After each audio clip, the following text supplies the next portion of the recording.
Well, hi again, everybody, and welcome back to another edition of the Matt Report, brought to you by the Cobos Insurance Center and Deanna Century 21 Family Realty. Tim Elkhorn from AM 930 WEOL, Sean Bennett from the Chronicle Telegram. As always, great to have you join us for a little bit of wrestling talk. We hope you had a very Merry Christmas. And boy, Sean, let's get right into this. It was a very Merry Christmas and a good holiday for a special young wrestler from Elyria High School. When you beat the #1 guy in the country, it doesn't get much better. Yeah, obviously you're talking about Dylan Shaver, junior at Elyria High. Had a great run there at the Beast of the East. Again, we talked about that the last couple weeks about how prestigious that tournament is, right up there with the Walsh Jessup Ironman. Some of the best individuals in the country, some of the best teams in the country, and obviously he went up against #1. And it's kind of funny, there's several Elyria wrestlers that went up against #1, but junior Robert Howard from Bergen Catholic in New Jersey. New Jersey kind of pumps out some powerhouse programs there. He ends up, I think he was down 2-1 at the time. Bergen tried to move to kind of almost like a throw type of deal. Shaver stayed with him, took him to the mat, got the takedown and a 2-second near fall to take that 5-2 lead, and then kind of finished him off, rode him out there in the third. Just kind of really impressive performance to knock off the #1 kid in the country. Well, that's awesome. Now, I know a little bit later on in the show, we do trivia, and boy, if anybody is a walking encyclopedia of Lorain County wrestling, it's Sean Bennett. So going back, has it ever happened before? Has a Lorain County kid ever beat #1 in the country? It's hard to say because they don't really keep those kind of records. I mean, it's really the internet age that kind of lets you know national rankings and things like that. And actually, where national rankings actually become a little more viable, because back in the day when they didn't have the internet, how do you really know what's going on? And outside of, it was hard for guys to get information from South Ohio, let alone across the country. So, but yeah, as to my knowledge, I don't remember somebody beating a #1 ranked national kid from our area. I would think that would probably be the first. Wow! So perhaps a history-making performance from Dylan Shaver. That's just awesome. Congratulations. And as always, we start the show with the top 3. So Dylan Shaver certainly was #1, but a couple other wrestlers that caught your attention? And before I even go farther, I just remembered off the top of my head. Sorry. Ben Darmstadt, I believe, at the same tournament, the Beast knocked off the #1 kid in the nation when Ben was ranked #2 in the nation. Wow. He had lost to him previously at Ironman the week before, and then he beat him in the final at Beast to win the Beast, the only Elyria Beast championship. And I believe that kid, I think it was Chris Singleton, was ranked #1 in the nation. So I correct myself right away. So before we go on. Oh, that's cool. No. So obviously, those are huge wins. Yes. So prestigious. So, but as we said, top 3. So Shaver certainly at the top of the list when you beat the #1 kid in the country. But who are the other 2? Well, Daniel Bubba Finley. Again, I love saying Bubba Finley. That's what his dad calls him. That's fun. From Lorain, he picked up career win #100 en route to winning the 145-pound championship at the John Matucci Memorial Classic at East Lake North. Great performance. He improves to 23-1 overall, and this weekend went 7-0 with 3 tech falls, 2 pins, a major decision, and a forfeit. So all bonus point victories throughout that win. So really nice performance for him. A memorable one because you do pick up that milestone, that 100th win, and he led Lorain to, I think, a #5 finish out of 19 teams. Very cool. And of course, Elyria Catholic, welcome back a wrestler, a young man who certainly demonstrated in previous years what he can do on the mats. Had a terrific football season for EC this fall, but it was great to see Stevie Ferguson back on the mat. Yeah, 2-time state alternate Stephen Ferguson finally got back on the mat. I don't know if it was a lingering football injury or what that kept him off, but he's been seeing him on the sides at the season opener at Cobos Insurance Classic. I saw him watching and rooting for his teammates, but he's back.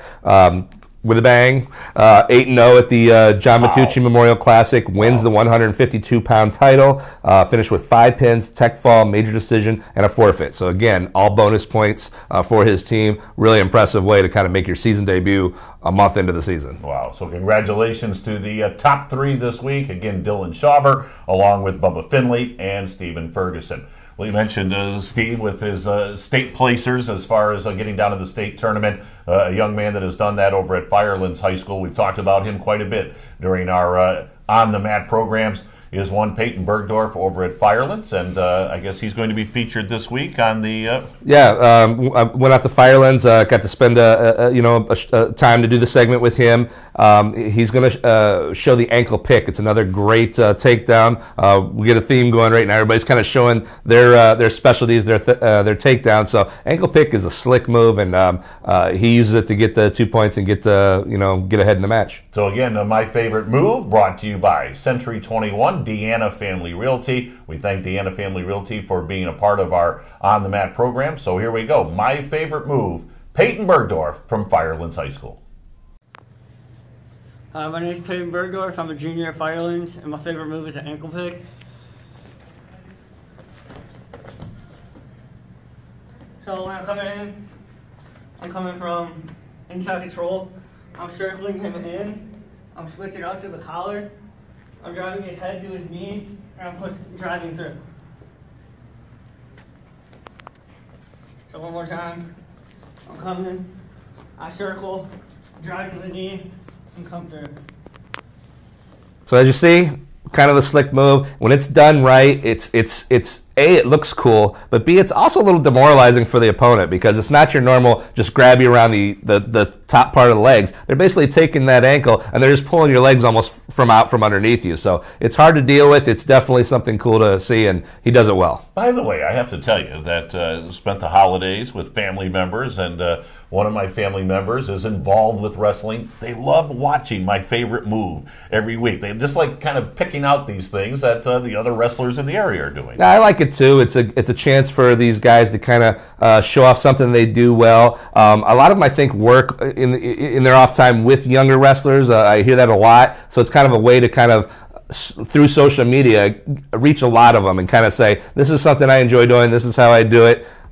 Spread the wealth, Yeah, absolutely. So thank you, Payton Bergdorf, for sharing your favorite move with everybody here during our Mat Report. All right, also during each and every week on our Mat Report, we'd like to shine the spotlight on a local coach, a guy that I know we've had several pleasant conversations with, is the head wrestling coach over at Keystone High School, Chris Vondruska. So, Sean Bennett, take it away. All right. Well, we like I said, every week we do this, and we talk about some of the things they wrote down on their coaching questionnaire.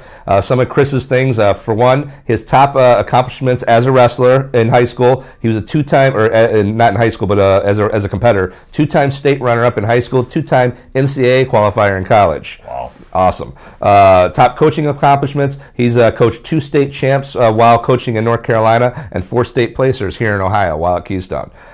Coaching influences. Greg Urbis, recently retired coach of St. Edward.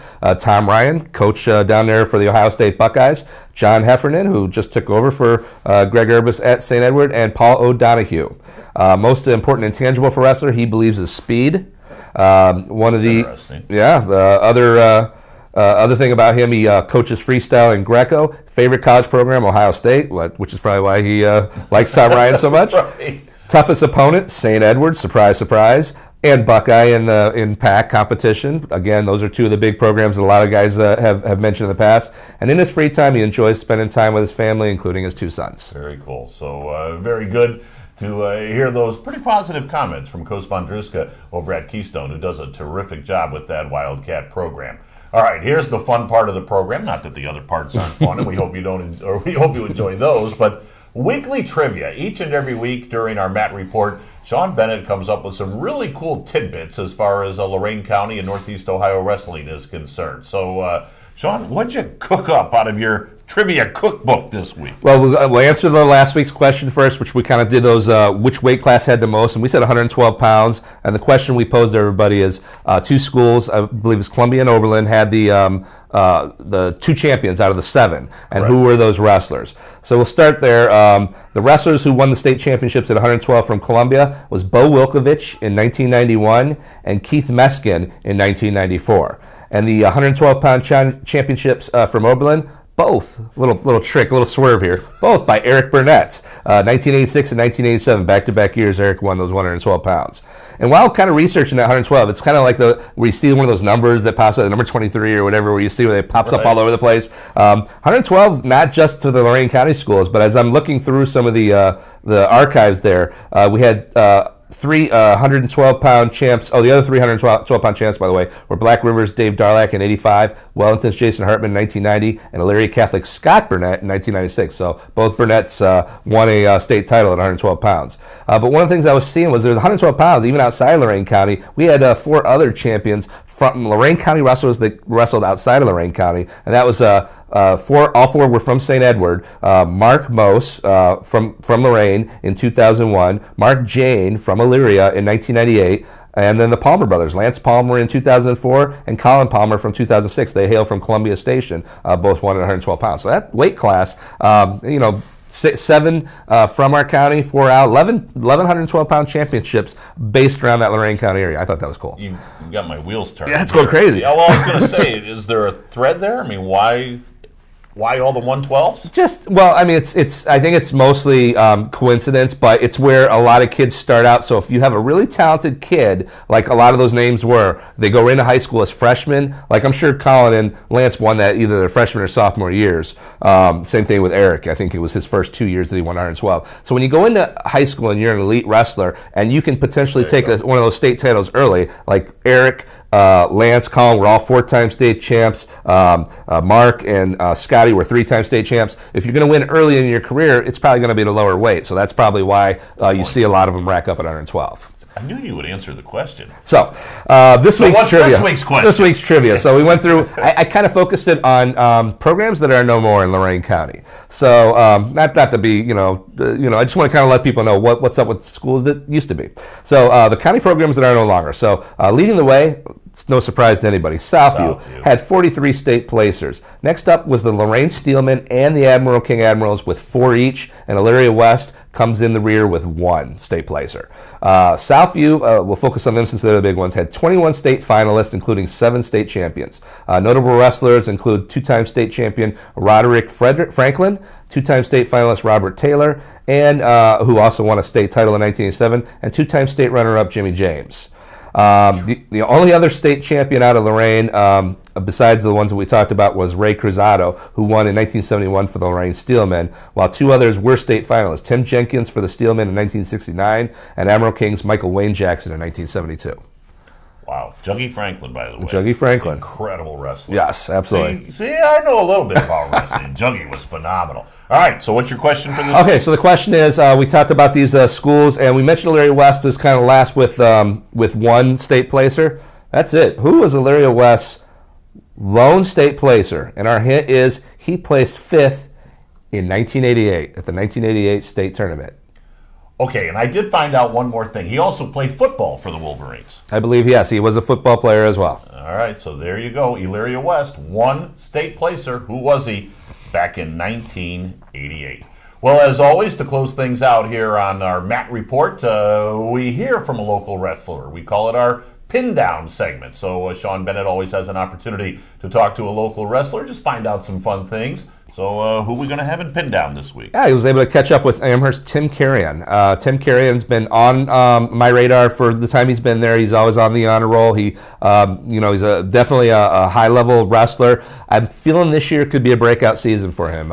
He wants to move up into that elite class. He's right there. He's got some sass, as you'll see here, right here. He's got a little attitude. But he's a fun guy to talk to, and I think we're going to hear about him other than this type of fun interview. We're going to see some serious things happen on the mat with him. All right, so Tim Carrion is coming up next for our Pin Down segment. But as far as Sean and I, that's going to do it. So, Sean Bennett, thanks to you. Thanks, of course, to Bruce Bishop, to the side of the camera somewhat. Biggest thanks goes to you, the viewers. Hope you enjoyed this week's edition of the Matt Report. Tim Carrion is coming up next. And for Sean, I'm Tim. So long, everybody. Which movie have you seen more than 5 times? Goodfellas. I love that part when he says, "You think I'm a clown or something?" Oh, I love that. If you could have a ticket to any concert, what concert would you go to? That's a tough one. If Freddie Mercury was still alive, I would go to a Queen's concert. Oh, that would be good. Have you seen the new movie? Oh, it's amazing. Bohemian Rhapsody? Yes. Let's say, what food, if you could have any food eat and you could eat it every day, which food would you eat every day? Something that wouldn't make me gain weight for wrestling. Just something good that wouldn't make Yeah, say it was no calories involved. What, and you could have all the flavor. What would you do? What would you pick? Ice cream. Ice cream. That's a good pick. Do you have a wrestling hero? Wrestling hero. To be honest, I don't really keep up with wrestling that much, but no, I don't. Okay. Do you have a favorite school when you have to go on the road for a visiting match? Do you have a favorite school that you like? Oregon Clay is fun. All right. Thanks, Tim. We really appreciate you stopping by. No problem.